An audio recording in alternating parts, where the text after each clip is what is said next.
Tengan el saludo cordial. Mi nombre es Rodrigo Carbachín y hoy le voy a hablar sobre la corrupción en el Perú.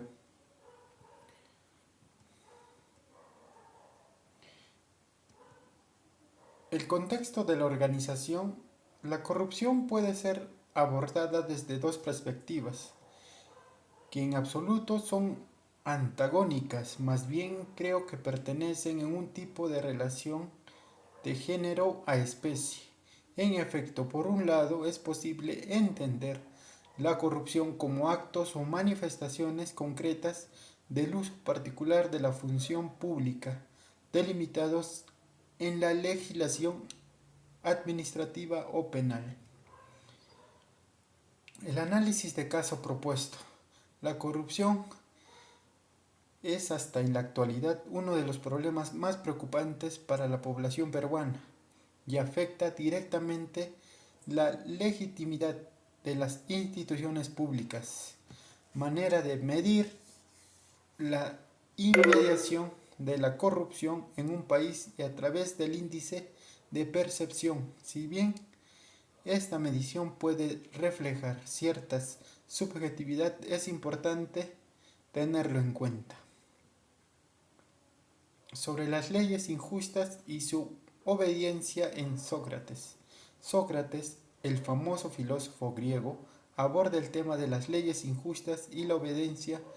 Varios de sus diálogos, en general, Sócrates defendía la idea de las leyes que deben ser obedecidas incluso si son injustas por varias razones.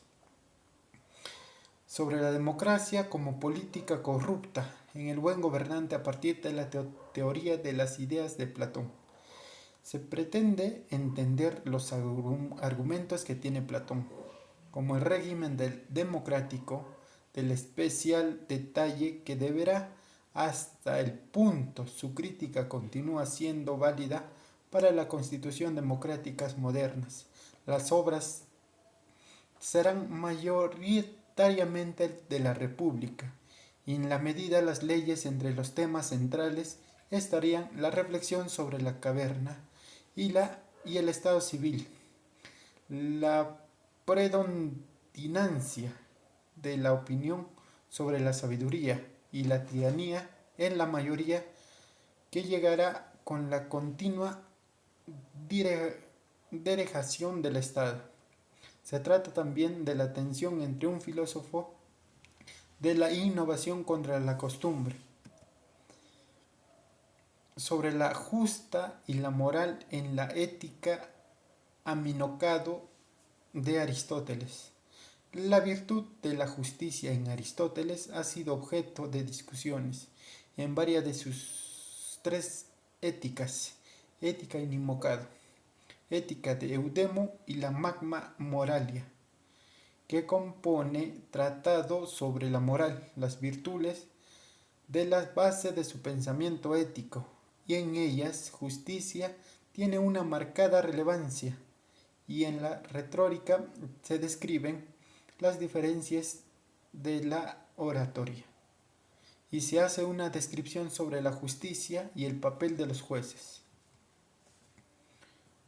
Sobre el Estado en la contractualismo social y la corrupción, Hobbes, Locke y Rawls.